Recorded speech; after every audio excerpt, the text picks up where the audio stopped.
very tempted to just carry on. I won't do that, that'll confuse you all, won't it? Okay, I sort of want to introduce myself first of all. I'm not a public debater. This is absolutely terrifying. I'm a 39-year-old nurse, mother of two. I'm a volunteer for the No More Page 3 campaign. I've been involved since sort of end of January time, and it's been a bonkers journey. This is just one small bit of the bonkers. So, first of all, I want to apologise to the organisers of today's debate, because at the very last minute, about 2 weeks ago, I scared them to death by saying, "Can you change the motion, please?" And normally, No More Page 3 are a really agreeable bunch of people, but the reason that we did that is because it's really actually important to us that the word ban wasn't involved. So I actually want to start off tonight, it's going to get very confusing this, isn't it, by saying that No More Page 3 don't want to ban Page 3. And I have that in bold in my notes. You're on ours as well. It gets very confusing.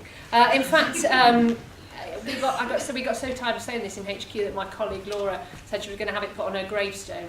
Here lies Laura Ashton. She did not want to ban. But yeah, it just gets a little bit repetitive. We are saying that quite a lot. But what the campaign does do is provide a rallying point for opinions against media sexism, and for those that might want to enter Page 3 for numerous reasons. It educates about why that's needed, and it lobbies the editorial team to recognise that this is the time that it's stopped. And it's putting pressure on them by influencing people like the retailers and the advertisers to hopefully start to see that they actually can have some impact on this as well. So why are we doing that? Well, first and foremost, Page 3 is sexist. It's a beacon of sexism in a media which is quite frankly full of sexism. We currently have a situation where we have stories of murder and genocide next to front page headlines about man-eaters who turn out to be 16-year-old X Factor contestants whose boyfriends are about 4 years older than them. We have stories about nip-slips next to serious stories. We have 10-year captives who've been repetitively raped and tortured, described in newspapers as sex slaves, a little bit like a Jackie Collins novel. Because why? Because they've been for a haircut. We have real stories of domestic violence actually illustrated with photographs of the victim in their underwear. And if we actually montage images out of tabloid newspapers on any given day, and we have actually done this more than once, what you see is quite a contrast, not just with the Page 3 image, but with the way that women and men are portrayed. So the women, there'll be a lot more flesh on show, the stories will be a lot less serious, the way that they're posed will be a lot different, whereas the men fully clothed and what have you, and more of them, generally speaking. Even in serious interviews, though, with politicians who happen to be women or artists, it will often start with a reference to their appearance. So it'll start with like busty blonde or curvy so-and-so, and then later on there'll be questions about their training regime or their diet, or when they're going to have children, or how they're fitting their children in, and their career in a different way to what we see with men.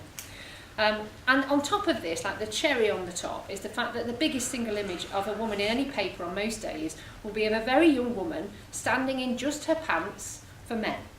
This is contrasted with pictures of men in suits and sportswear and clothes doing things. The Page 3 picture isn't about any news story, and the model doesn't speak at all. The picture is just inside the front cover of the biggest selling newspaper, where the most important news gets put.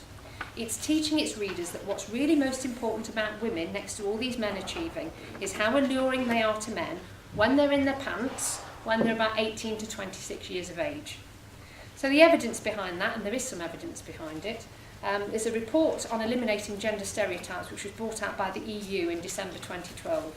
And this stated that negative gender stereotypes can have a significant influence on young women's confidence and self-esteem, particularly on teenagers. And these stereotypes result in a restriction of their aspirations, choices and possibilities for a future career.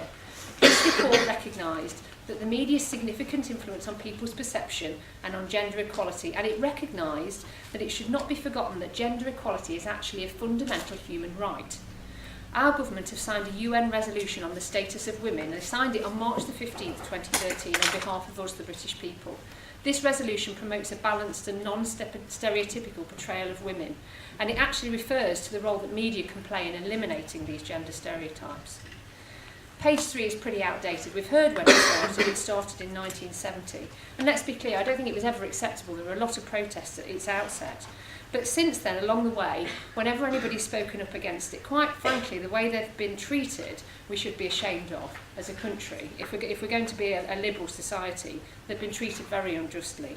Topless page 3 girls, when they first came around, many married women did work outside the home. Some universities wouldn't allow women. Women could be forced to have sex with their husbands. If there was no such thing as marital rape, it didn't exist as a concept.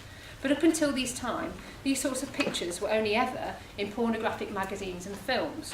So there were no lads' mags, and the term glamour model actually didn't exist at that time. There was a clear divide between media where you'd expect to find that kind of soft pornographic image, and by that I mean an image that's there for sexual titillation purposes, and a media where you wouldn't expect to find it, like a newspaper. So society's moved on, but this image is still there. It's a little bit like if we still had the gollywog sitting on top of the jam jar lid. That's a bit how out of place it is now. There is an issue of protection against children, protection against children, that would be great. No. Protection of children. So we have a TV watershed, and I don't think many of us would argue against that. So until 9 p.m, there's no nudity or sex on the television, so that you can keep that away from your children if you want to. We also have film certificates, so if you go and see a film, you can gauge pretty well what kind of film you're going to be seeing and whether it's appropriate for your children. But page 3 papers access children in lots of places. They're in the shops next to their magazines, they're in cafes, they're on buses and trains, and they're bought into a lot of family homes. It's important to point out that a child seeing pictures of page 3 is not the same as them seeing the parents naked or seeing anybody else naked for that matter in context. So seeing naked people on the beach, fine, seeing naked people in changing rooms and things, I don't think many people would argue that there's any particular problem with children seeing that, and actually that's probably really good for all of us. But children know what newspapers are. They have them in school and they use them to learn. They're not expecting to find a sexual image in them. And what does that tell them about the society that they're going to need to grow up and live in? The evidence for this is the Bailey Review in 2011, which called on businesses and broadcasters to play their part in reducing the sexualised imagery that's become a wallpaper of children's lives. The Government Commissioned Sexualisation of Young People review was where that came from, and that was in February 2010. That states that the exposure to the sexualised female is linked with lower self-esteem, negative moods and depression in young women and girls. It cites lots of research behind that as well. What this showed was that the media saturation with images like page 3 is teaching young girls that the most important thing is to be attractive, and the best way to do that is to be overtly sexual and passive. It's also teaching boys that the less emotion they show and the less respectful they are towards girls, the more manly they are.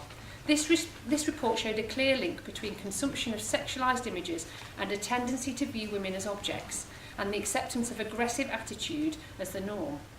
The NUT have also brought out their own similar research, and they also back our campaign along with 2 other teaching unions.